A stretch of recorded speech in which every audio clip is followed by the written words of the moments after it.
on your screen with the comic book scene. No one but Dan Shaheen. Welcome, everybody. Welcome to Comic Book News. I'm your old pal, Dan Shaheen. This is a show where we think hard about comics. Today, we're back inside the $1 Million Mailbox. And besides my usual top-notch guest host, Captain Fun, we've got the return of the one and only notorious ERB Eliot R Brown. I've got 3D spinners just for this occasion, folks. This is how excited I am. Can you imagine how intimidating it is to make 3D pictures for this guy who, like, I got an open source, I got hundreds of millions of dollars poured into the technology to make this thing. That guy had a pen and a drafting board, so we'll talk a lot to him about that. First, let's bring in my co-host, and then we'll make the big reveal. Hey, Larry, welcome back to the $1 Million Mailbox. Hey, Dan Shaheen, how are you? As always, I love that theme song. It's Dan Shaheen. It's that by Menon thing, right? It must be. Do you remember Mike Brennan, the artist of Electric Girl we published? Okay, his last name was Brennan, so I would say that to him all the time. I'd see him at a show and go, Mike Brennan, and he would just be like, dude, you're the only person that will ever make that joke because I don't know anybody older than you. Well, we need like a little jingle for Elliot if he comes back, so I can add. Sound design is the weak link in my production chain here. I'm working on that. I'm trying to get there. But let's bring in the man himself because he provides a heck of a soundtrack all on his own. Welcome back to the show, Eliot R Brown. Hey, Elliot. How about that? Beatboxing even. Almost people. Okay. Hey, there it is. Okay. Here's the only thing you need to know about me for as far as musical chops go. You may remember from my Marvel Universe entry that I can whistle through my nose. Oh, yikes. Let's see. I've got a little phlegmy, but let's see. There we go. Whoa. That's a thing that people can do? Just me. That's fantastic. I've got a website. I've got my YouTube channel where I put up a video about this like 18 years ago, and about 100 people have chimed in and say they can do it too, and then they show me. They're going, no. This is kind of whistle. It's way down. The story I tell is I played with my cat a couple of times, and you make funny noises with your kitty cat, and all of a sudden that came out, and she was very attentive all of a sudden. That was fun. So I did that for a long time. I was in junior high school, and we had this funny teacher who I did not know. I was not sophisticated enough to know was an alcoholic, and that he was probably already drunk. And he was an English teacher, I think. And I started,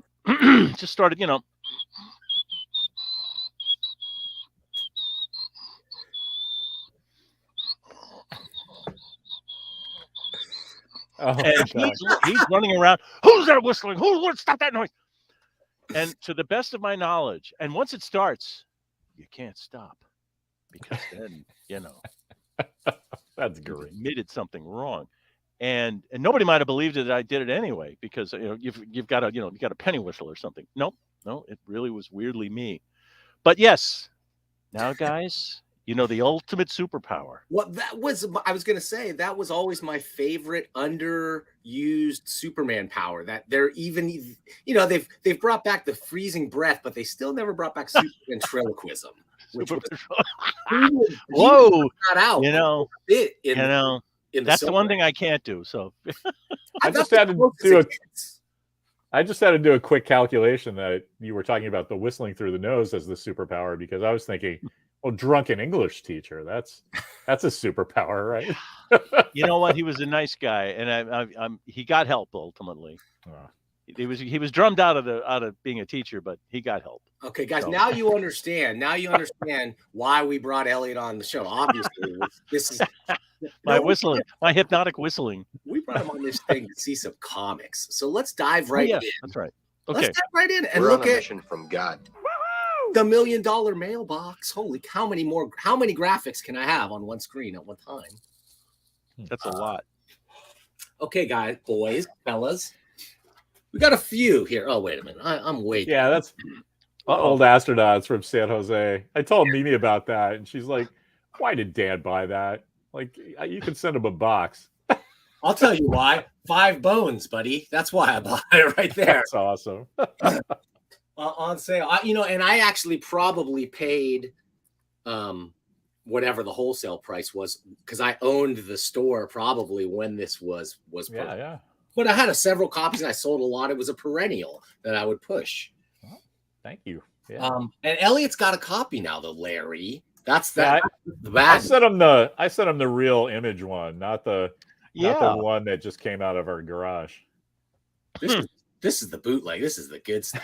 No, I mean, Raw. that'd be like reviewing Barry Bonds before he started taking steroids. Well, does it have your 2019 prediction page? No, those are all, and then the other page is all the diamond ads. I just really thought they were cool because I work like a bastard to get cool quotes from people. So yeah, we didn't do that in later stuff because people knew what it was back then. Okay. Well, I've promised Elliot once he's had a chance to thoroughly digest Astronauts in Trouble Live from the Moon, we'll come in here and give it the old $1 million mailbox. Can't wait. That's awesome. Okay, In good. the meantime, I have 3 state-of-the-art 2022 floppy comics, okay? Single issue comics. Some are, I don't know. Yeah, they're all part of a ongoing series. We'll see which ones of them continue. Now, only one of these was actually mailed in to the $1 million mailbox and not purchased by me. And that was this one, Movie Men by Jeremy Lott. We'll definitely be talking about that one. But I've also got Frank Miller's Ronin Book 2, number 1 from Frank Miller Publishing. I thought we could at least take a look. Elliot was there for the birth of Frank Miller's career, I think, or the early. I'm the guy that was tasked by. It was David Anthony Kraft, and I swear to God, I can't remember the name of the book properly. The magazine was Comic Interview. Yeah, I think that was it, right? Or something. Yeah. And I went over to, and this is give you an idea what a half-wit I used to be. I went over there to his studio, and I took pictures of Frank. And Frank was the biggest sweetheart. It is, considering I knew what his talent was, thanks to Daredevil at the time. And there he is. He was throwing the artwork on the floor, and he was standing on it, and he's going, look at this, and giving me great pictures. And behind me was it was Pushpin Studios. So it was Walt Simonson and Howie Chaykin. I didn't take a single picture of either of those guys because I was focused. I was a moron because I really wish I'd taken pictures of those guys. How amazing! What a studio! What a dopey. Yep, those were the days. Anyway, that's a good idea. Talent. But I got those pictures. I still have those pictures. Well, let's take a look at some. We'll start with Frank. All right, let's start with state of the art Frank Miller. Okay, because this is Frank Miller Publishing. They put out 2 books for their first entry. Now, I had publisher of Frank Miller Publishing, Dan DiDio, in here, and we talked about his book Ancient Enemies, which I couldn't get a copy of. This comic shop I went to was sold out when I went there on Wednesday. Sold out. What, do they only order 3? What are you talking about? They probably under ordered. Okay. As most shops do these days. But they had plenty of Frank Miller comics. There were Well, they had plenty of Ronins too back in the day. Ronin, yeah, that's right. That's true. And I've got here the Ronin, original Ronin hardcover. So this is a direct sequel to Ronin, with breakdowns by Frank Miller and finished art by Philip Tan.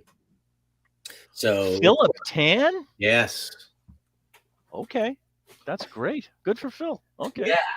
All right. it's nice looking stuff to be sure. But Frank is a master storyteller. He should literally only do breakdowns.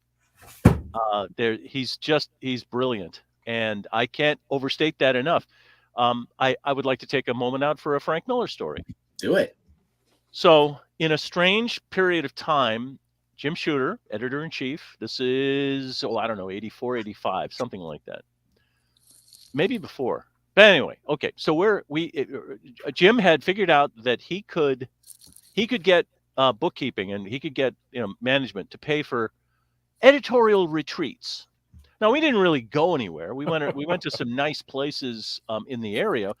We went over to little conference rooms in nice hotels, and sometimes we'd have food, but that was more than enough to get most of us over there. So the editors and the assistant editors would go over, and we sat around. In this one particular incident, we sat around a conference table, and we were trying to figure out covers, not just covers, but storytelling.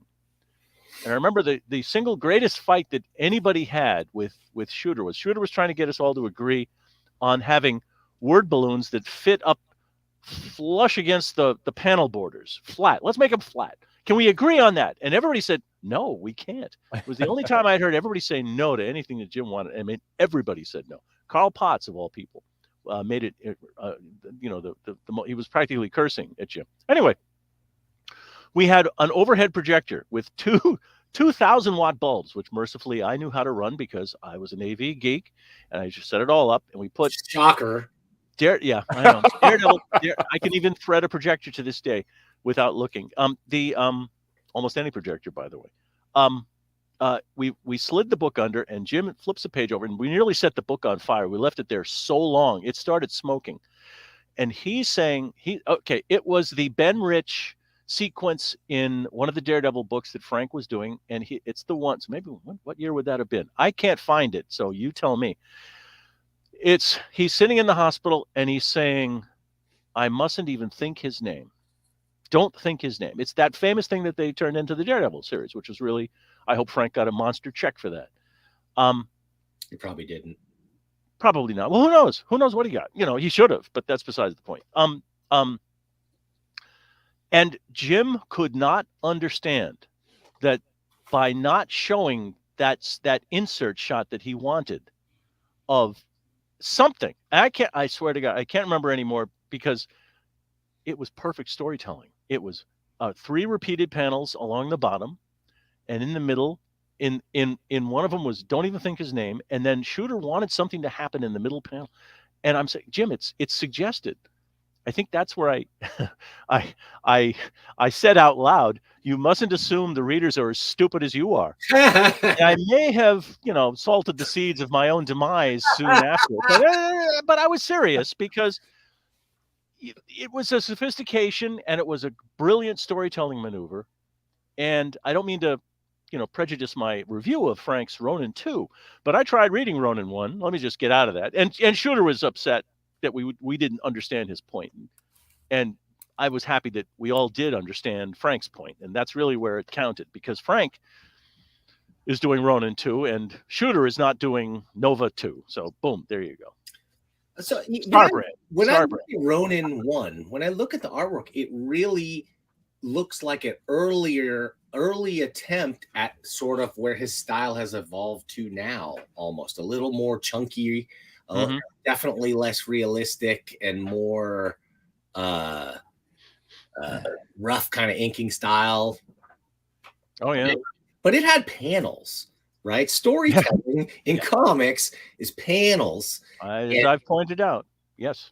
It's basically all it is, but Frank is, when I think about Frank, it's exactly that. It's storytelling. It's reading those Daredevil issues. It's reading Dark Knight Returns, and those moments when you do a page turn and there's a full page Batman on horseback or something like that. He was able to capture those moments in such a way that I think that's what separates master cartoonists from really great artists. Like, because Frank's rendering style, just like Jack Kirby's, was not like cream of the crop, like luscious to look at necessarily, like a Johnny Romita or something, but like for storytelling. That's why well, this is why. Okay, if it's possible that Frank got a little too big for his britches, it was in thinking that he should do everything himself, which I always tell people they shouldn't. Even I don't think I had the temerity to tell Walt Simonson he shouldn't ink himself, but Walt didn't like what other people did to his stuff. So, okay, I understand it. And Walt is, I evolved that criticism when Walt was just in the business for 4 or 5 years. So now he's much better he's much smoother at working over his own pencils. But Frank is not. That's the trouble with Frank. Okay. So that brings us straight to it. Yes, Ronin 2. And Frank was better when Mazzucchelli inked him. Mazzucchelli, the best, kept his pencils Frankish and yet smoothed them out like Giacoya on Kirby. And just, helped yeah. And Mazzucchelli just has that next level polish. Like I don't even know how to describe what he's doing. He's from old school illustrative style. He could have been around in the 30s. Okay. I should. Hey, has Klaus Janson ever inked Walt Simonson? I can't think of anything. I don't believe so because I'll bet you somewhere along the line. Yeah, it seems like natural, right? Somewhere. It does seem like a natural. But Walt was adamant about nobody else inking himself, even back as far as 1979. Okay. Yeah. I didn't know that. That was what made me think of it. It's like I completely understand because I almost feel like no one but John Workman should letter Walt stuff too, because it seems like all part of a piece. But I'm like, you know what? I bet Klaus Janson could pull it off where Walt would go, nah, all right, that guy's all right. Guys, before we dive into the story itself, let's just take a moment to do that $1 million mailbox thing we do where we look at the trade dress and anything conspicuously missing. I know it's a little small, but to me, there was like. Are we supposed to make fun of Didio again about price? Yeah. Didio. Yeah, we are. Didio, whatever. We are. There's no price. The whole thing is I just personally, as a dude who puts books, I used to put books out.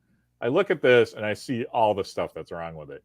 There's no like idle on the bottom. But it speaks to Elliot's point that it's you can get away with this because it's Frank Miller. Yes. So I get where maybe they're not looking at it as closely. Like, you're gonna.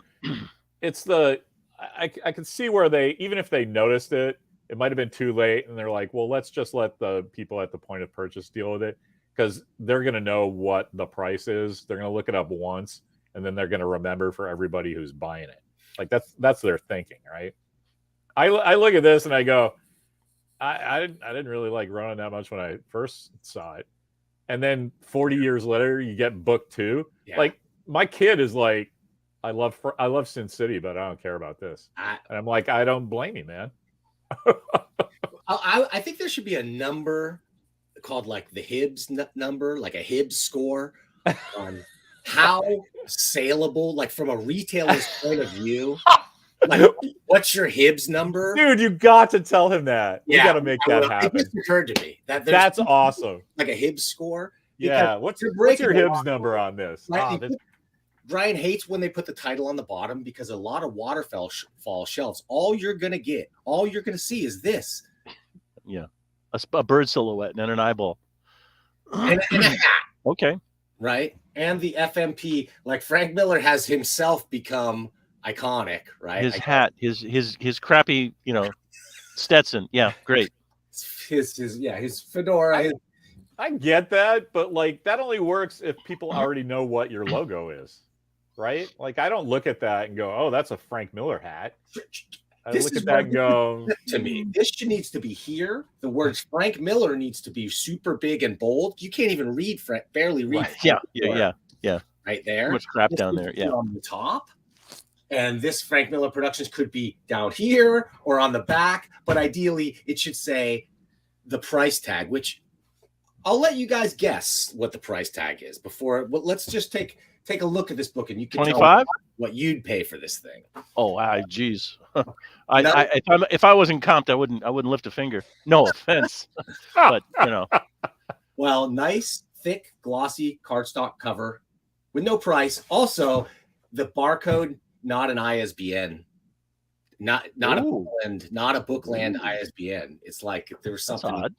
Yeah, I pinged Dan. There's on no. that. Is there an indicia down there? There is. It's blitzed out. Yeah, Doesn't have the definitely price. not in the indicia either. Okay. So there was none. They had to look it up. And then when I asked the guy at the counter too, he said, yeah. And the only problem is, this was my only book this week that didn't scan right. Like the code that went to They Diamond. don't have the right code. That's what it is. They have the wrong code. They got a bad system. We spoke about this before. The last 5 numbers should be a 5 and then the price. Yes. On the UPC. Absolutely. Just in case this happens. At the very least, you can go, 1295. Okay, that's $13.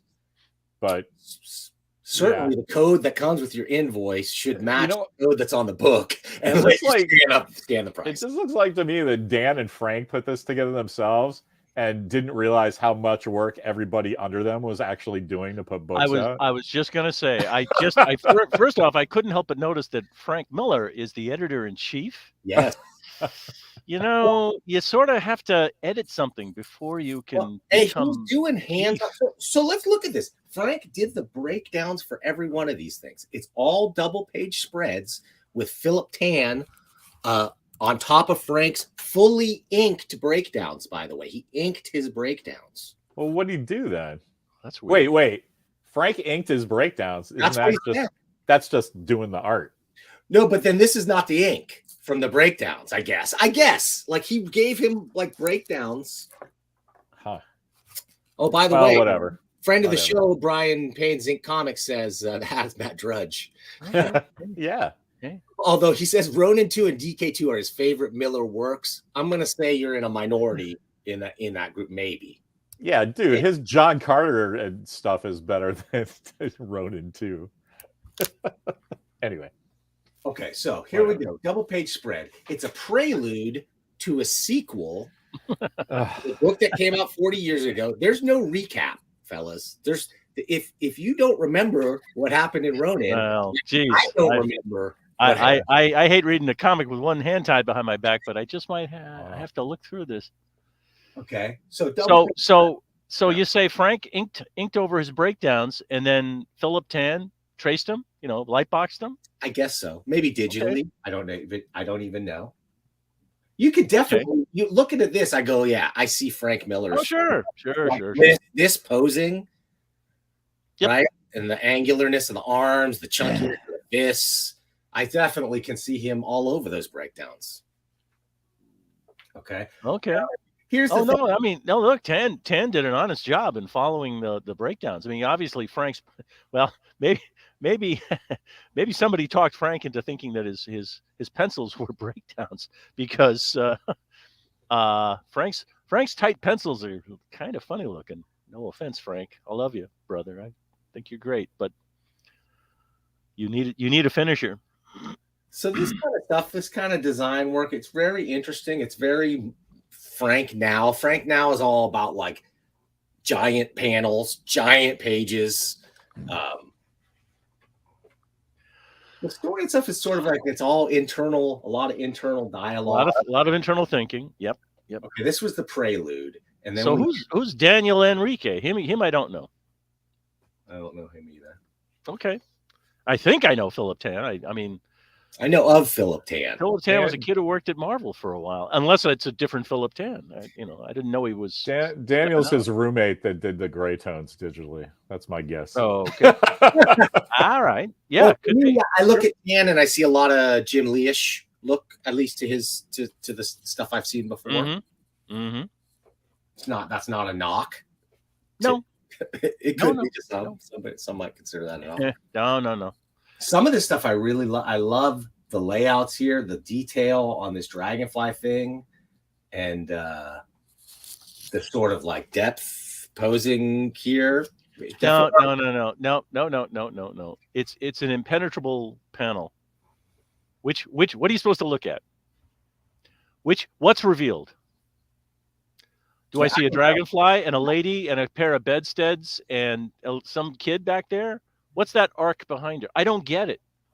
I like stuff to be a little more zoomed out so you can see. I don't need I don't need where's the goddamn camera? I don't need aphorisms I don't need analogs of reality. If you're gonna draw get better reference of a dragonfly. Well, and are we looking down at it, or is the dragonfly flying straight up? I don't even know if they can do that. If they can do anything they want, you just, Sure. you just I thought they hovered. They would go. Yeah, they're famous for hovering, but they can fly around just fine. Okay. But look. Okay, people were shooter, right or wrong, fired people for being writer editors, and I don't think he was wrong. I don't, and I would have said that Frank could handle this, but Frank has strayed from the true path over the last 3 decades. He has become a television phenom. He's done movies which are, he got beat up pretty badly over a few of them. I thought they were brilliant. I liked You like them the all. spirit? You like the spirit? Yep, I like the spirit. I thought the spirit needed a little bit more editorial control. But something, I've never made a movie, and I don't know just how difficult it is to have 45 people with more money than you in the project telling you what to do. Right. You never know what's really going on behind the scenes, and Frank's not opening up to me, so I do not know. Well, I believe that's part of why he went back to comics. He had his fling with Hollywood. He wrote RoboCop 2. He starred in RoboCop 2. He was the only. We laughed our heads off when we saw him. Started it. He said, "Well, it was the Frank Miller movie." As soon as we saw him there, he said, "Hey, Frank!" We're all yelling Frank. And did you know that he wrote the Go Ninja Go rap in Teenage Mutant Ninja Turtles, the movie? That's a little known Frank Miller fact. I hope he's still making money off it. That's good. Check Wikipedia for that one. I'll be damned. Good for him. So there's a very lone wolf and cub thing going on in this series, right? But that's okay. If anybody can reference lone wolf and cub, it's gonna be Frank, right? In fact, behind him, that was the poster of the picture they used in his studio. No, not there. No, in the picture I took way back in the day. He had that right there. So yeah. What? Whoa! What's going on here? Why are we doing this? Flip back, would you? Mercy! Look at all. What is that? A Christmas tree in the foreground? Because I know this is Christmas time. It's like the techno-organic Ronin entity thing. Oh, right? Techno-orgo. Okay. No demon god that we're fighting. Okay. All right. Beautiful. Like, here's a beautiful picture, right? I love it. Okay. Yeah. But this is decompressed storytelling for sure. I mean, it's not like, they are cheating a little bit in the sense that, like, he's getting multiple panels out of these double page spreads by using dialogue or page splits or whatever occasionally, right? So, like, and even here's a couple of inset panels. Is that truly an inset panel? Yeah. And this is even where, like, it's so Frank Miller in the fact that it feels so stream of consciousness in the way it's written. If you could read this dialogue. Sure. And I could, and you know what? I just get the feeling Frank has lost sight of his characters, and I think he's lost sight of his storytelling, not visually so much as the words. Okay, so the best analysis of comic books I've ever heard is by Tom DeFalco, is that the American short story is the best analog of a comic book, wherein the difference between a comic book and the short story is that you can see pictures and tell a different story than what's in the internal monologue. You get the emotions and the feelings as well as the pictures. And if you're very, very lucky, the pictures will give you an emotional feeling. But I'm not getting enough of the pictures in these pages to get an emotional feeling. I'm too busy trying to pick things apart. My thing is always, yes, words and pictures juxtaposed, right? But if you're lucky. But the thing I loved about early Frank was that his pacing played with the sense of time, where you have 12 panels on one page. Yes. And if everything here is left up to the reader, that just goes in the toilet because everyone reads at a different speed. So if Yeah. every page is a 2-page splash with maybe a couple other panels, like you're just going to read at the rate you read, not like here's a semi cliffhanger. Oh my God, here's a time of judgment. Here's a thing, and that's all on one page, right? Which is the stuff I like about comics. It's like, give me a story, man. This is just billboards going by with a voice in my ear. You're echoing, how I felt. Very nice. Yeah. Like, and like a page like this, to me, pages like these have much more dramatic impact when maybe there's a sequence on the page before that's a lot of tight panels, like the building tension up to revealing this gigantic thing. It's like he wants every page to be that Dark Knight moment that I'm talking about, like on the horseback, the full spread. And I feel like they lose their power when you're just power chord after power chord, basically in this song. If you had told me 25 years ago, the big giant Sin City fan that I was, that 25 years later I'd be shitting on Frank Miller. Now, this is not shitting, Larry. You gotta pull back. As a fan, this doesn't pass the flip test at all. If you want shitting on Frank, it's got a Hibbs number of 0. If you want shitting on Frank Miller, you need to go watch my review of Superman Year One by Frank and John Romita Jr. That encouraged me to go out and buy that, and I read it carefully, and I was shocked that John. I mean, obviously, hey, I don't pay John's rent, so I don't know what he was doing, but I was surprised to see that he's another guy who shouldn't ink himself necessarily or write Superman books. I don't know. That was not a great. You know what? What this book is telling me is that Frank is listening to his own press, and if people tell him, "Well, this was an amazing thing that you did here," well, he's going to make us a whole book full of that. Maybe, yeah. Which, maybe that's unfair. That's a very human nature thing, though, right? I mean, not in Frank's case. Frank is superhuman. Frank is a better storyteller than this. That's what bothers me. Here's what I mean. Here's my example of what I meant by the stream of consciousness storytelling. So the kid has been silent till now, and he says, "I'm ready, Mom, ready for combat." And she says, "Since when can you talk?"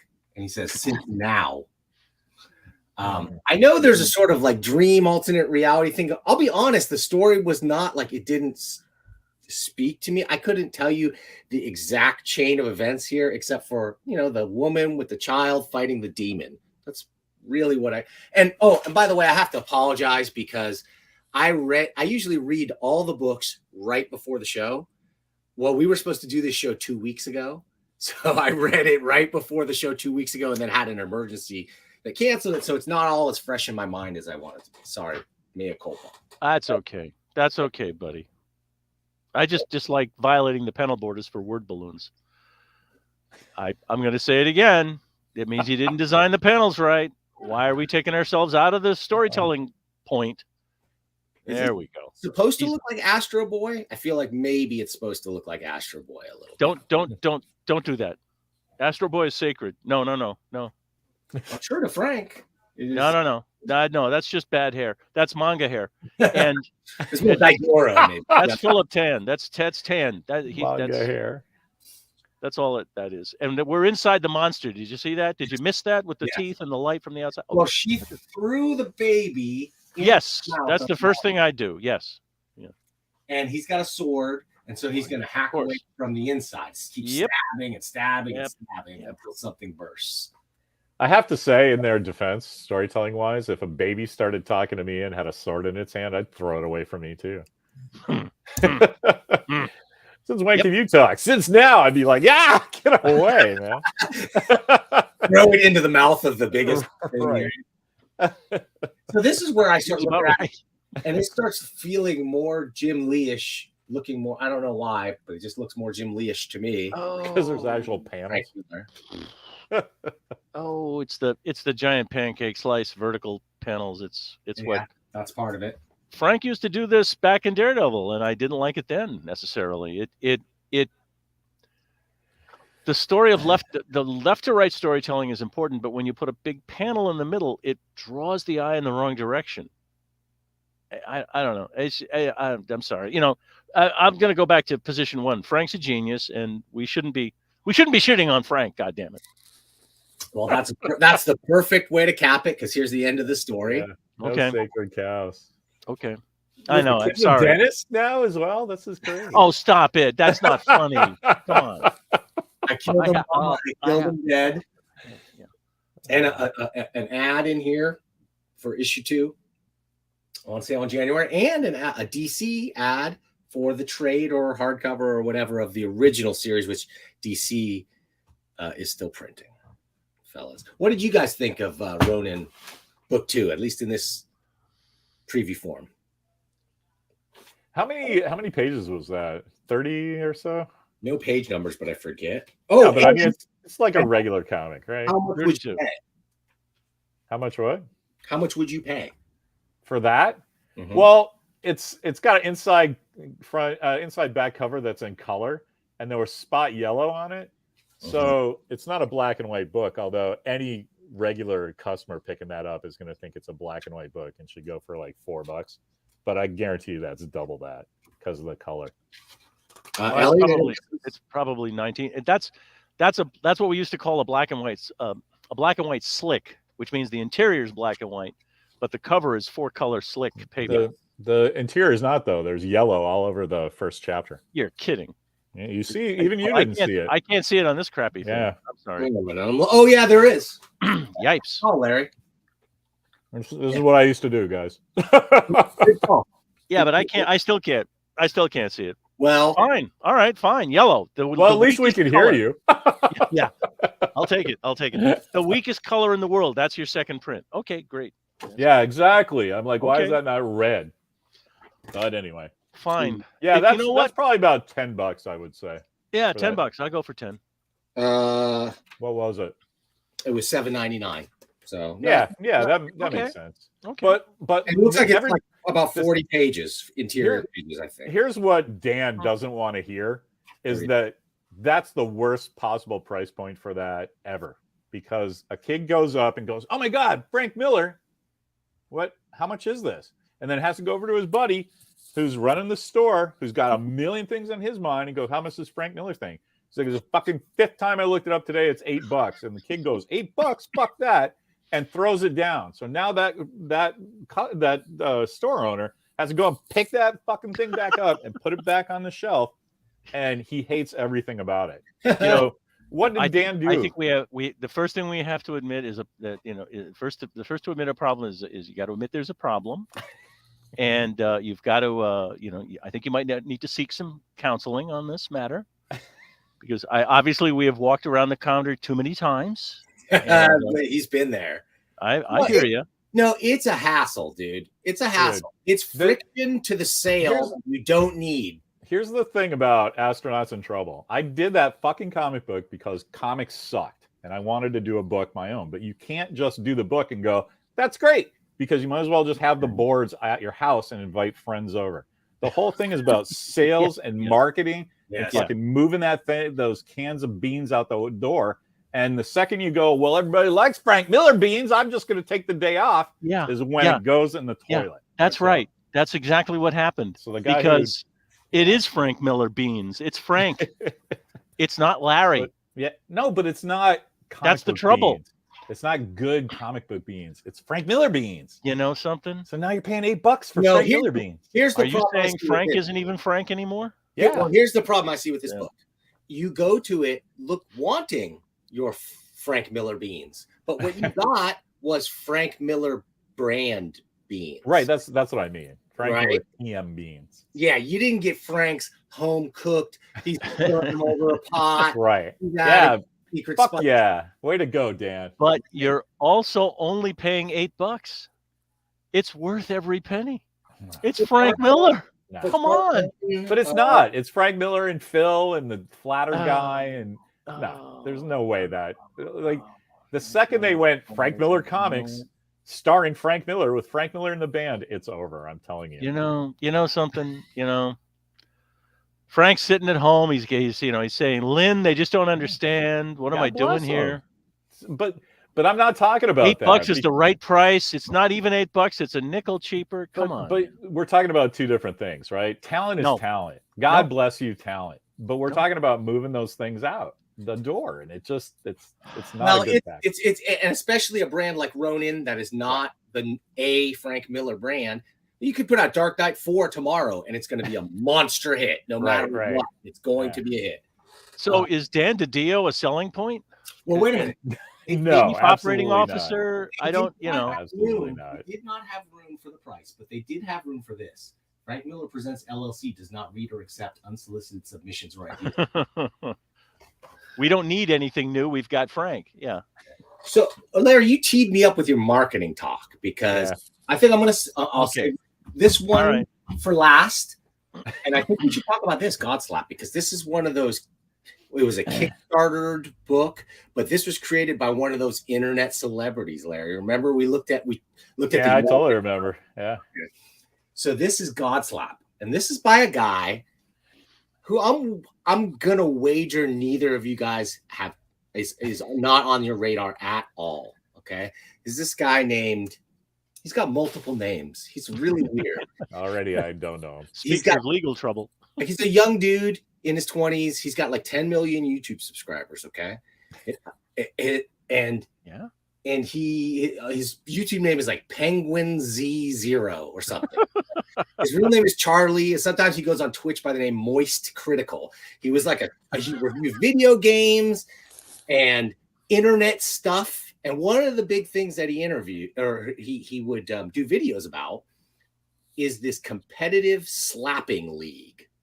Okay, so there's a league of guys that slap each other in the face. And that's like the contest. Like they go face to face, head to head, and they just one guy gets to slap, and then the other guy gets to slap until the other, until a winner is found. Right? Competitive slapping. That was seconds before the what are those things called? Pods. The pods came out, and people had to eat the pods. The Tide Pods. Right after. So to capitalize. I mean, this guy, like I said, 10 million views. If he drops a video tomorrow talking about anything he wants, hundreds of thousands of views in hours, right?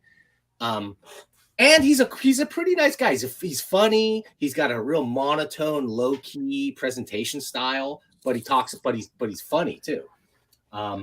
So, okay, what happened to the cover? The cover. Okay, we got Godslap. So it means something to the 10 million people who said, well, you know what? 10 million doesn't mean a thing. So there's probably 150,000 people who actually watch his stuff every day. So the problem is, if you know what slapping is, competitive slapping is, and your audience knows what it is, that's the number. That's it. The store owner might not know. Here's the thing. This book has nothing to do with competitive slapping. Any slapping at all? Well, there is slapping. There's slapping. Ah. Well, no. My point is that if I I mean, I'm trying to think of anything that would interest me as much. No, I don't know. So this guy loves manga, right? He's like a cartoon loves like Yu Yu Hakusho. Like since he was a little kid, he's one of this younger generation that was brought up reading manga, and so he's really into it. But what I can tell he was not raised up doing is writing comics. Well, one, he didn't write. I saw Stephanie somebody or other. Oh, wait a minute. Created by. Look at this back page, by the way. Speaking of production ideas. Speaking of production values, we got to this. I like the company. It's called Meteor, but like Meteor, more Meteor, but Meteor. I like that. Okay. Created by Charlie White, Jackson Clark, Matt Phillips, and Danny Palmer. Author Stephanie Phillips, artist Ricardo Jamie, letterer Troy Petrie, editor Jackson Clark. So it was created by this guy and these other dudes who had nothing to do with putting this comic out. Okay. It's nice to have friends, but sometimes you should keep your distance or give it to the friend who has the ideas. However, Hibbs' score is much higher than Frank Miller production. Let's get a lesson from Meteor on how, if you're going to write a comic, put the fucking logo at the top, okay, fellas? Put a price tag on it and put a goddamn ISBN on it. That's baseline in 2022. If you don't have that, I'm gonna criticize you for it. Let's put it that way. Hey, can I just interrupt real quick, Dan? Yeah. You might know this. It had a UPC symbol, but not an ISBN number, the Frank Miller thing. Correct. Right? Yes. So the last time I talked to Diamond about this, they said they wouldn't accept books like that. So is that solicited through Diamond? Which one? The Frank Miller book. Oh, you bet your bones. You bet your boots. That's really interesting because wow, that has to be. I think they're a premier publisher at Diamond now with The deal? Frank God. Miller. Yeah. How many more names you want to drop? Yeah, that's all they needed. They're That's in all there. they need. Yeah, yeah. And they don't have Marvel or DC anymore, so they're like, yes. I was just thinking, oh right, I forgot about the lunar what's that New York City thing? The distribution. Midtown Comics. Midtown, right. Mhm. I forgot about that. So yeah, of course. Cover, nothing on the inside. Minus for me. That's a waste of promotional space, and it just makes for an unpleasant feel when I open a book. Oh yeah, cheap. I kind of get it on the front. Like, I would have done the design a little differently if you're going to have all that negative space. But the back, oh my God, the inside back has to be designed with something. And this? That's just, they just didn't, they got to the last page and it was due yesterday. That's what that is. And they did put a. Oh no! I'll give you no. I'll take that back. This is another case of the wrong people. Not just editing, but production design. It's an art director really means something. What this means is that the kid, Hamey, he's the guy who designed the cover and designed the back cover. That's it. And then they, second and third covers. I don't know. I didn't do those. So nobody did them. They didn't know you're supposed to, because he's an internet kid, not a comic reader. Well. And because the 5 other friends who wrote it with him don't know that either. To be honest, if he grew up reading manga, he grew up reading the Tankobon like paperback collections. He might never have bought an individual comic, because this is more manga influence than it is American comics influence. Look, all this is a guy who has 10 million YouTube followers, makes a nice living from that alone. And he and his 2 buddies got drunk one night and went, "Hey, let's do this book called Godslab." And then they paid everybody else to produce it. That's why it just looks like generic nonsense. Well, because nobody had any love in there at all. They're just like, I want to do a comic. It's like Hollywood guys going, I couldn't sell my screenplay, so you know what this is? It's a graphic novel. It's like, nah, that's not how it works, man. You can do it, but there's no soul. I paid you gotta write 2 different things for this soulless comic plus shipping. I'll read you the tagline on the back here. Experience the beginning of an exciting new story. Follow the tale. Bad sign. I can't imagine a worse. Yeah. The first line alone, I'm abandoning this. But follow the tale of Aeus as he seeks to learn more about the world he's been sheltered from. Aeus? Did you say? Did you say A-U-S? No, Aeolus. A-I-U-S. Oh dear. We're trying to be very sophisticated, aren't we? AI, huh? Okay. AI us. Dangers are hiding out of sight. That's where you hide, after all. And who owns all of the answers that Aius needs? Godslap is a brand new graphic novel series full of heartfelt characters, intense action scenes, and incredible art that create an exhilarating story that will keep you hooked from the start. Okay. So that's what they sent to the money man. Okay, great. So we know what to expect, right? Money woman. We're going to be hooked from the start. Yeah. And I know Larry likes nothing more in the beginning. Here's what Larry told me once, Eliot. This is one of Larry's storytelling. He said, Dan, why bother with pages and pages of dialogue to build your characters and like exposition when you can just have a little box with a picture of the character, and you could tell me everything I need to know about the character right here in this little box on the first page, so I can skip all of that, tedious character building and get straight to the action, right? So if we want to know very practical, a little too practical. If we want to know about Aius Braun, he's strong-willed, naturally skilled, and tenacious. Braun? Yes. I'm a little sensitive to that name. Okay, great. Aius is a sheltered soul whose heart yearns for a sense of purpose. While there is no doubt Aius possesses raw talent, He desperately needs training to unlock his true potential. Okay. That's a brand new story, man. Oh, and then we're entering a new city, right? Our setting too. So we want a setting. So you can't even see this, but there is like black ink on black. I can see something. There's red on the other page, right? It's no better than. I can't tell what this picture is at all. It's black on black. Smog. But it sets our scene.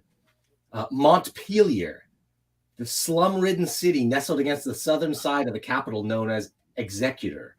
Known amongst the upper echelon of society as the blighted tumor growing from Executor's underbelly, Montpelier is composed of multiple districts, all share the same commonality, that being each are packed full of seedy establishments and scrap zones that attract a large collection of the disenfranchised souls of the planet, the Aether. Montpelier is the last city between Executor and the great stretch of deserts and wastelands known as the Miasma. Okay, you guys, you're in, right? Tapestry unfurled, right? That's a rich setting. Okay. Yeah, it's Queens Boulevard in the seedy parts. Got it. Okay. Okay, so this is not black and white. It's spot color throughout. Well, it's black and white. You know, it's why? Black and white with airs.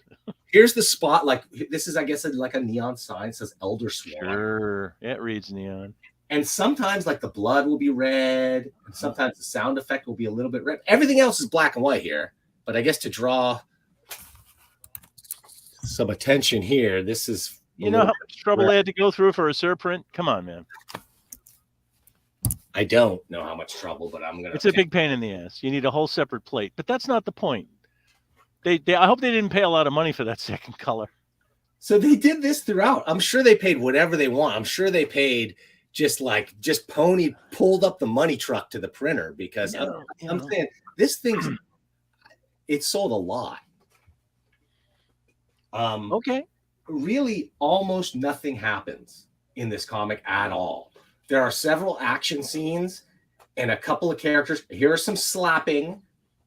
Right, this is the thing. Right, you come to this book for the slapping. Right, you don't come. You buy a book called God Slap, and you're buying it by Charlie. It's about there. It is right there. Right, the pullback, the hapless victim, and the explosion. Okay, not a whoosh line to be seen. That's what I can't tell what's happening. If the book wasn't called God Slap, I don't really know what just happened in these. Yeah, I did the same thing over at. Magazine Penthouse Comics. Superheroine is so strong she just slaps somebody and kills them. Sorry, it's old. I think Shooter did it too in Vertigo or whatever the hell one of his goddamn Wendigo, whatever his titles were. I like it. Like I want to see something like I don't know. You guys ever see Fist of the North Star? Yeah, that was ultra violent. Like yeah. That's the kind of thing I think. Hey, you seen Bullet Train lately? Can you watch Bullet Train with kids in the house? I haven't seen it. Yeah, absolutely. If your kids are drenched in blood, then that's a good thing to see. It's hilarious. Oh, check it out. I love it. I loved it. Speaking of violence, but that's okay. See, that's the trouble. All right, look, I've said this before. I've said this a million times. Not to you guys so much. We've all grown up watching movies, television. Thousands of hours of our lives every year are devoted to looking at television in commercials, on movie screens, TV. We know how to tell stories. Somehow, deeply inside, we are supposed to know how to tell stories because we know what you're supposed to do. You're supposed to introduce the characters. You're supposed to introduce the settings. You're supposed to talk about the conflict. Right. We know. Some people think they can do it simpler. Some people want to do, I don't know. Look, okay, hats off. They're telling a story. They're telling a story from top to bottom, from left to right. They only violate the panel borders a few times. I thought you would like this straightforward storytelling at least. Not all of it is so straightforward. Yeah, and they're look. I don't care who does. When Frank does it or when this guy does it, it's still lazy storytelling when the balloons are outside or when the hand reaches over the border every time. So that's your pet peeve. Yeah, look at that right there. That's so funny. Yeah. Well, just call attention. Yes, you don't like this, for instance, right here. No, I don't mind. Look, I'm not a monster. It's not that I look when you're making a big important point and you call attention to something. This, if you look at the black frame behind it, the character that's not a comic book frame. That's like, I don't know, the plinth of a statue or something. Whatever's going on back there, I can't tell what's going on, but that's just me. If it's another panel, then we're reaching into the other panel. We're making a point. At least the two probably are associated. I don't know what the story is up at this point, because all we're looking at is the storytelling at this point and the finish. Look, the art's good. The art's pretty good. It's not bad at all. The inking is pretty good. It's solid. My hat's off to the graphic black on white stuff. I wish they wouldn't put a drop in color, because that's stupid. You don't need it. You're leaning on something that doesn't need to be emphasized. And blood can be black. Yeah, we don't need it. I don't mind it when it's consistent, like the fact that they're trying to use it to just imply these moments of extreme violence. I start to like it, but then that breaks down in the book. They use it in other places where it's not meant for that. Where I think the storytelling falls, actually, the guy's really good in these moment to moment, like conversations. Right. I was wondering about that. Yeah. Very good. Very good. That's tough to do. Talking heads, always a tough thing to do. And I see good things. I see the acting. I see the camera moving. It's all good. Yeah. It's the action where it falls down. And this is an action book, right? It's sold on the action. So storytelling on the action, to me, kind of action. I don't see any action there. What's happening on that left-hand page there is it's the Bruce Lee pause after he punches somebody, and his hand vibrates. Yeah. We don't need to see that.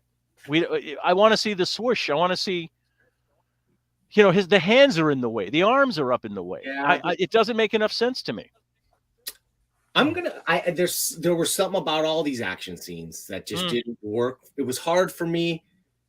And I love a good action scene. I think the master in the modern age of the fight scene is Brian Hitch. If you look at some of his fight scenes, he choreographs it. You can see frame to frame. He's moving around the characters, including backgrounds and stuff, and you get a real sense of space with his fighting. I think he's the greatest. Although, like you said, this is solid. It is very good, finished. This is professional comic book artwork. Whoever's doing this could definitely work at a comic book company drawing professional comics. The coloring, on the other hand, although this gets a little weird. So this one obviously a friend. This one was tough. Yeah, this one was a little tough. This guy's mustache only is going down one side of his face. That's bad inking. Don't worry. It is. I think it is. Feathering. Okay. And then now we go spot color all over the place, but like, maybe this is blood. So maybe it's only blood. Yeah, in the beginning, you had the neon sign. And the neon. Yeah. It could have been blood, Larry. It could have been made out of blood. I liked his idea that it was violence, right? Because you're still thematically okay. The sign could be violent. This baby stuff could be violent. Yes. I don't know. We'll see. I'll go with you for now. Okay. The plotting and what's actually happening with Ias and his dialogue with these other characters and the motivation is not good. I'm just gonna say it's really dumb. It's just like, I gotta go from here to here, and now I'm getting attacked by these guys. It's so by the numbers, amateurish plot style. What this reminds me most of, especially with the recap of the characters in front, this is like the video game generations type of storytelling, where the storytelling and the backstory are just sort of like it's on the box of the and now you just get to play. Now you get to punch as that guy, and all that. They know they know you need a helping hand, and they give it to you. If it works, that's great. Otherwise, it's just a waste of space. I think what's going on here is somebody is designing panels. They're designing pages. They're not really storytelling. I agree. And that, sometimes on the left-hand page, camera's floating around, everything's looking. But what's going on the right-hand page?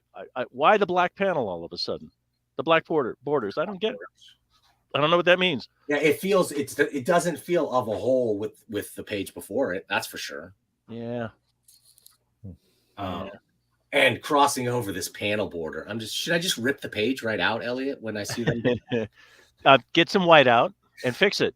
Yeah, here we go. Much better. Nice. No, it's still over. No.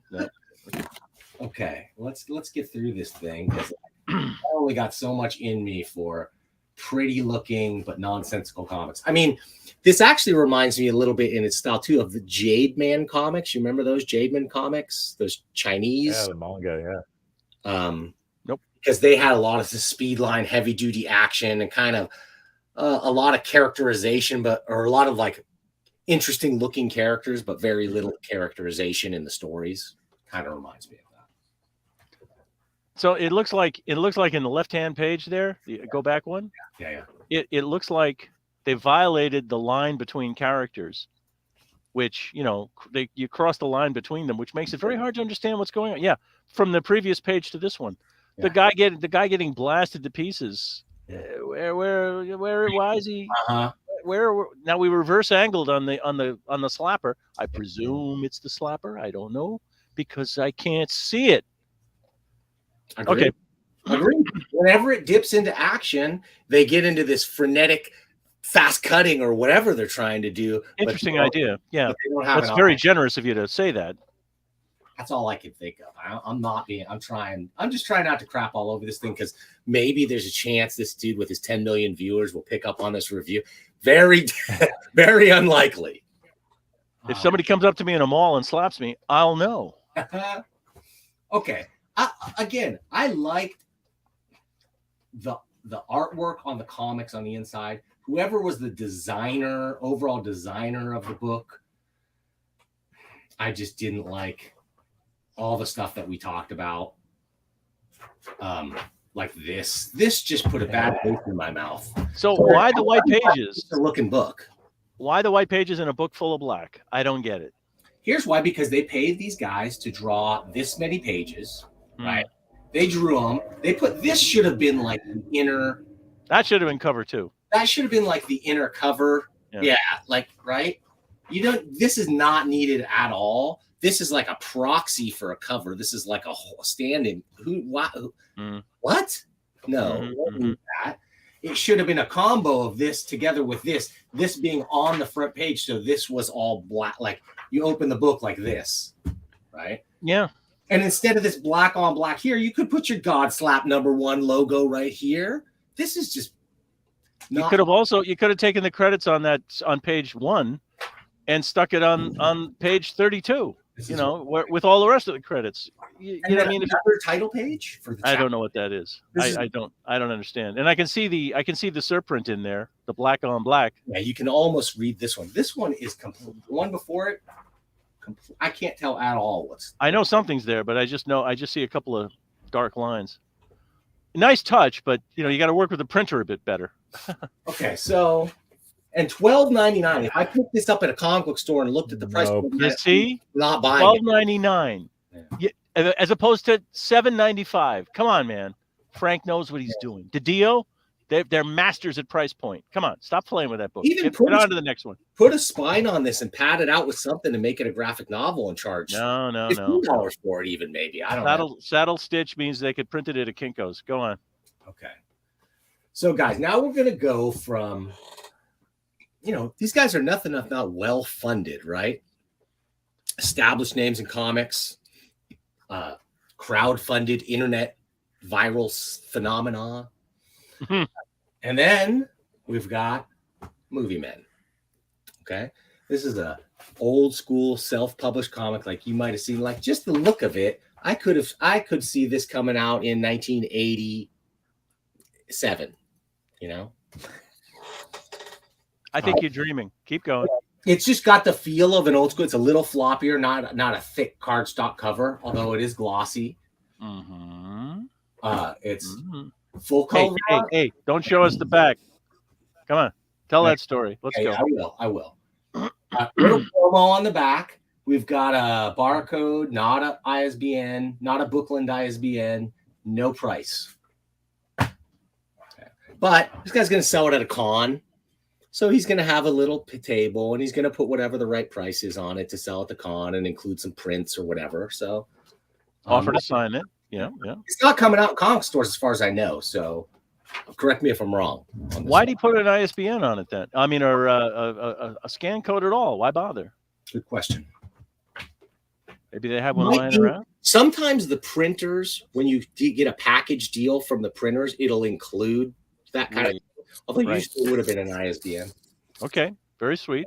So the story here, Movie Man, this is like a throwback comic. It's like a goofy comic. This could have come out from DC in the 70s. Like, remember the Green Team? Or nope. Okay, well, all just weird, goofy comics for kids. The idea here is some kind of terrorist dropped some kind of reality bomb in this movie theater. Okay. This bomb went off, and it's causing the monsters from the theater to disappear from the movies and appear in real life. And the employees of the movie theater, when these dangers arise, they suddenly get magical powers and weapons from the same movies where the reality bomb went. As one does. That's some reality bomb. Okay. As one does. So we're not playing in reality here. This, like I said, this is closer to like an Archie style comic almost. You know, it's just like goofy fun. Clearly by people, you know, learning the biz, trying to get some stuff going on, but I think shows a lot of promise in the sense of no. I see beyond that. I see more than that. They know the biz. Yeah. I think they're trying to be funny. Because this page right here, where on right hand, where we've got the big jaw character, we've got the two shot, then the other character. This guy can draw. He's telling the story. I don't like holding up the dinosaur book, whatever the hell that is. I think that's a phone. That's a phone. Okay. Showing the picture. You know, you should look at a phone before you draw one. Jesus. It's a lift-off model for most phones today. Maybe I guess. Maybe it's a tablet. But they're telling stories badly for a reason. They're reference on the left-hand page, that top shot, that looks like something from an old DC book to me, my old brain, where it's the wrong angle, it's the wrong, point of view. And the characters are too small and everybody's got to talk. So they're standing on balloons and ducking balloons and that sort of thing. This is what I mean. Feels like a throwback to a different era. Yes. That's the best that I can describe it as, because comics like this don't come out now from Marvel or DC. That's for sure. Well, there may be something to that. Actually, there might be a few. I haven't read Squirrel Girl lately or any of those comics. Hey, what's this guy's name again? Jeremy can do no wrong. This is Jeremy Lott. No, that's the writer. Lott? Yeah, Lott. Lott is the writer. Yeah. Doug Curtis is the artist and letterer. Yeah. Co-publishers Michael Watson and Matthew Bryant. Oh, this is second printing, by the way, of Movie Men issue number 1. Ooh. Okay. Spare me your first printing's only. No, I'm just kidding. I'm not gonna. So we get okay. Here's what we get out of this book. Another thing that's a throwback. It's a satisfying, done in one story. Although it does have like a sort of like they wrap up the story. They solve the monsters problem. They figure out what's happened to their group. And then, but it ends on sort of like, there was another movie we forgot about. So like you got the potential for another issue, but it was a satisfying. Oh, maybe they should pull themselves together. Let's go for the third printing and then call it quits. Well, I don't know. I think that this is a fun book. It's okay. Like I said, it's a throwback book. Is this the book that I'm buying off the shelf on Wednesday when I'm choosing between my $7.99 Frank Miller Ronin book, Frank Miller, my $12.99 God Slap, or my I don't know how much this is book? Depending on the price, I might walk out. Like, given these three choices, who knows? I know. I look, Shaheen, I don't know you well, but I know you enough to say you'd pick up that Ronin book. I would, but I would pick it up for the name because I'd be like, oh, I know. You'd still pick it up. Yeah. I'm not excited about this book. I'm not picking up issue 2. I doubt I will buy the trade of this. I'm not. Oh, yes, you will. At all. What I will buy is you'll get the compendium. You won't go for the individuals. You'll want to see just how weird it got. I'll buy the Sin City 1885 one that's coming out, the Western book that Frank is going to be completely writing, penciling, inking himself. Yeah, I'll be there for that one. I'll be on board. I'll even bring issue number 20, maybe even onto the show and check it out when it comes out. Yeah, well, I'll tell you, I would probably buy that at the shop, and then I would open it up and go, motherfucker, this isn't Frank Miller, and I would be angry about it. I would rip it up and I would send it to Dan and go, fuck you, I want however much money I paid for this because there's no price on it, you clowns. And then they would just ignore it, or I'd hear some kind of thing on Facebook about it. But like, seriously, that Ronin thing, that's not a way to start a company. There's no, you're all like, oh, Frank is great, but he is not being done service by the people who are. That's. I think I said that before the show. That's but a good thing. Yeah, that's pretty sad. Got to admit. I've got a way to rate these though, where Movie Men comes out on the top. Hibbs scale. Yeah, well, one. If we give I don't know Hibbs. Clear winner on the Hibbs score is Godslap, because it nailed. Yeah. I think it nailed the cover. You know, it's got to like be sellable, right? Pretty sellable book. Right.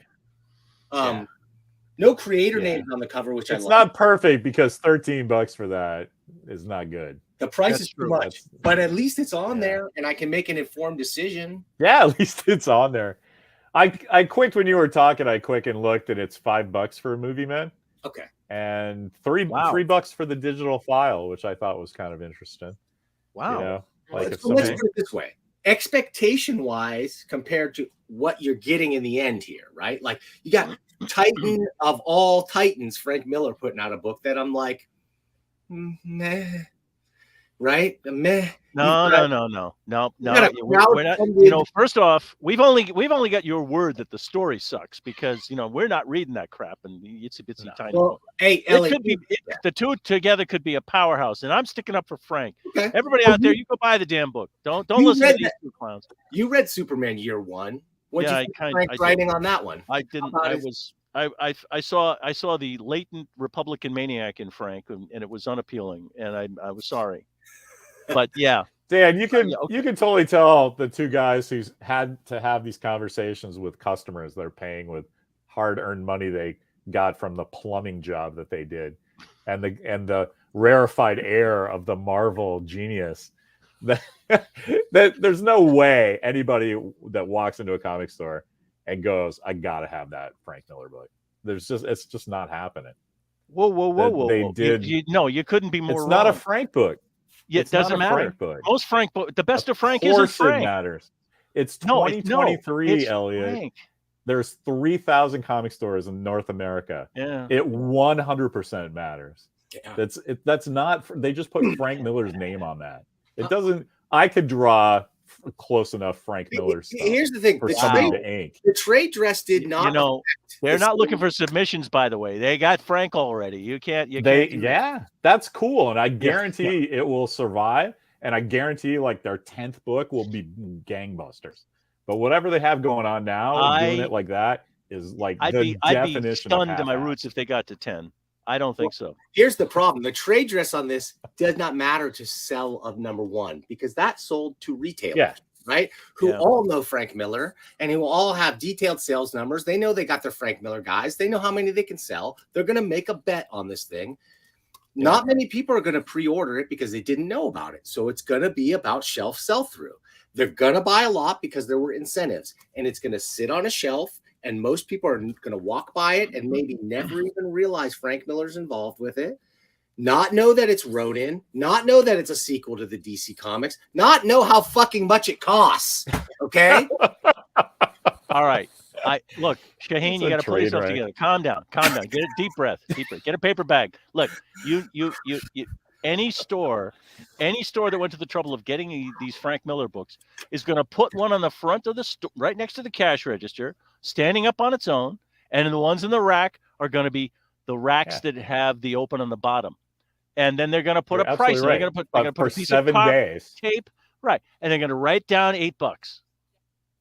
Yeah, so they're going to sell it, and then they will never think of it again. And that may happen, but So that's what's the point of that? That's insane. They killed trees for nothing. Because first off, I don't care about book 2. Book 1 is what's important, because book 1 is going to make book 1 is the bomb. It's the bomb that goes off. Yeah. It's the one. It's Frank coming back. Here's the thing: retailers only care about book 4 because book 4 is the one that's going to be selling their lights.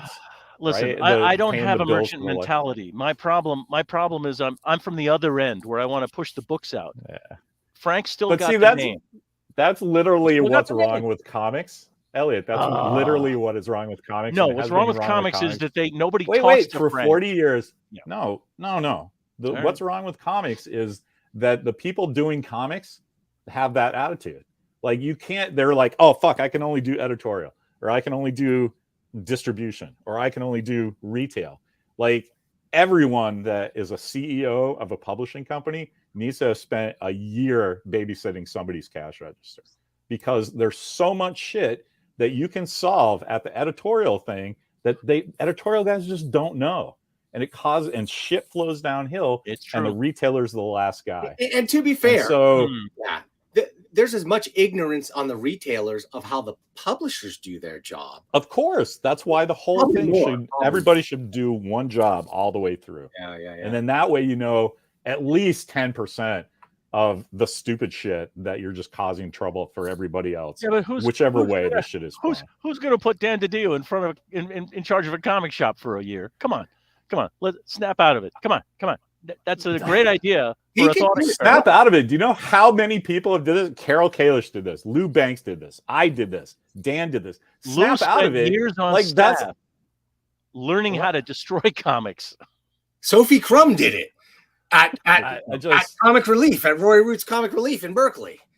So many. Are any of those people still right? I mean, Carol Kalish is different. She was a Mad Dog fan. Emphasis on the Mad.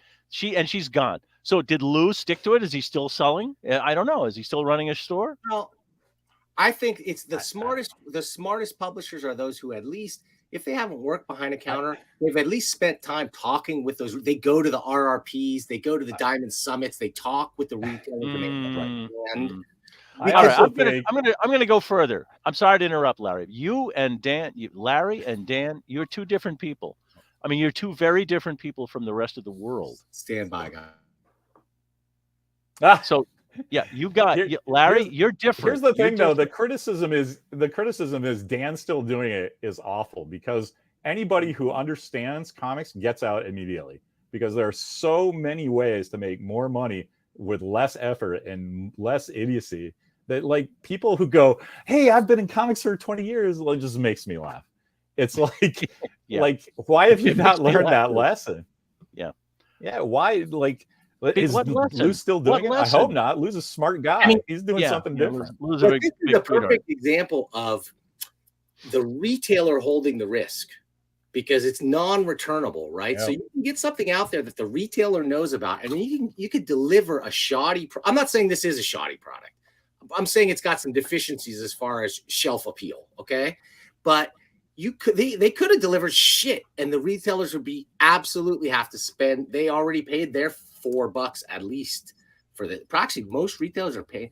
I hear these days they're down to like 35% off. Ouch! Yeah, it is getting crazy out there. Okay. It's almost not worth it to get the sell through on 6 of these issues. How many you're going to not sell? Only to at the end finally get the evergreen saleable product, which is the trade paperback. I mean, I would argue that this thing is just the experiment. You can determine if there's heat or not from the sales of this, but Dan DiDio's end goal is the trade paperback that they could just print a zillion of and put in every bookstore, not 3,000 measly comic stores. They want stacks of them in every Barnes and Noble all over the country. That's so they made every retailer pay for the floppies when they should have. If that was their goal, they should have just done a book in the first place.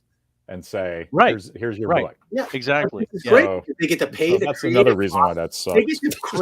get to pay the creative costs up front because they get Right. this money That's right. non-returnable, and then they can create the returnable product, the paperback, for the mass market. And then if it's a mega hit, then they're running to the bank. We'll see. Guys, cynical economic analysis. Yeah. It's not cynical. That's It part is. of the job. You know what? No, I it's get part of angry your about job. this. No, you go ahead. No, It's it's part part of of your the job. Do you want comics to survive? Then it's part of the job. Comics will survive when there's good. Did comics drop dead? No, comics are still being coming out. Look at all that stuff down there. I don't like On- when on mom the and- I don't like when $1 mom and dad camera. fight. It makes me feel uncomfortable. No. Actually, this is very good. I look. I don't I knew feel a like we're couple of- fighting at all. Nah, well, I'm learning. I've always. I knew a comic retailer very well, and he told me, especially when he was going under, and I knew all of the horrible stories about the returns and the fact that Heroes World had been bought by Marvel and destroyed because they fired everybody in the distribution network and tried to institute a computer system that nobody understood. They hadn't even finished it, and they literally were going to pick up one book to the next. That didn't happen, and the whole industry started collapsing. And DC repeated the same. That's too bad. That's too damn bad. Did the You know, same why thing, would they yeah, learn that's that? crazy. They didn't. There was no crossover at the top. Well, guys, that's why like 2 out of the 3 books here didn't come through the traditional comic store channels, right? I ordered them online, or somebody sent it in. Right. But like that's the future. Eliminating those middlemen who soak up all the profit anyway. Like it was only worth it when you had no way to market yourself and get out there. Now in this internet world, you can short circuit all that, and you can. Well, also the Forbidden Planet routine route where they had every other thing in the store and a comic book too. True. That was a very smart thing to do back then. Yeah, that's what I could not do. And now it's just called the internet. Yeah, well, that's too bad. That is too bad. I mean, then when you want to be the everything store, like that's what the internet it already is, the ultimate everything store. So like.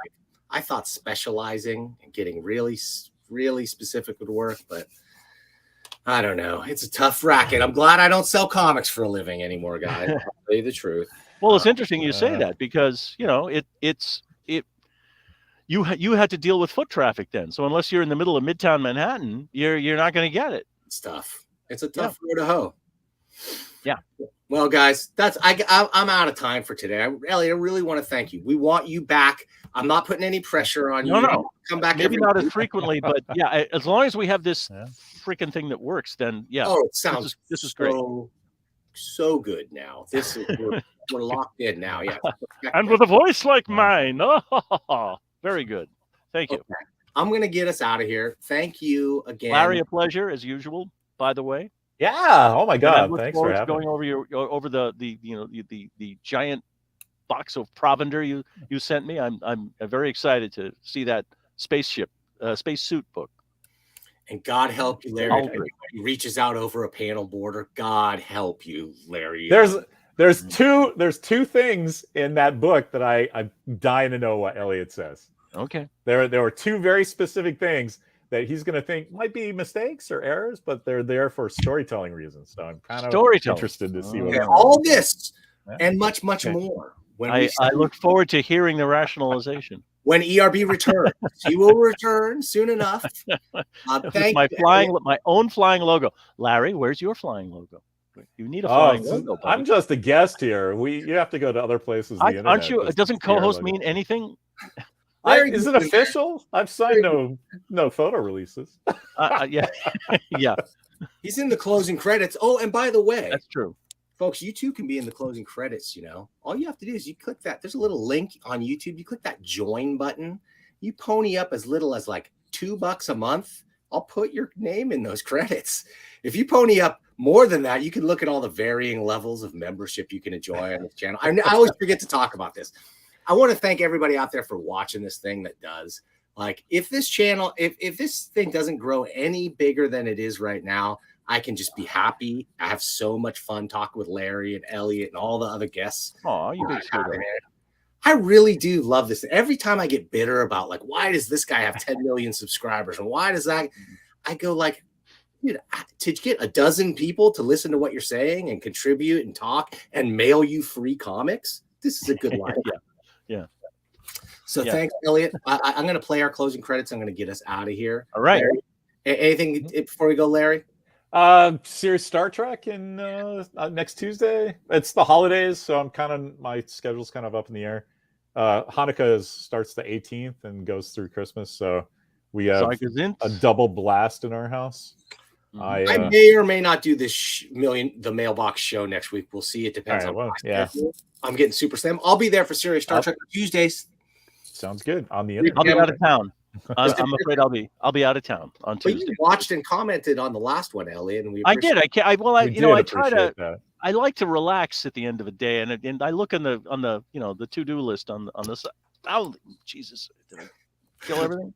Okay. That episode, by the way, sorry to ramble, but that was one of my favorite episodes because we talked about so many real life sci-fi things that are happening. So, I missed it. I'm sorry. That fusion stuff was amazing. The fusion reactor yesterday. The news about fusion reactor. Artificial intelligence art. Artificial intelligence. We'll have artificial intelligence before we have fusion reactors that are worth a damn. Yeah, you read the story that came out yesterday? Yeah, there's news, man. Come on, we're 10 years away from. We've always been 10 years. Every year we've been 10 years away. 20% more power out than they put in.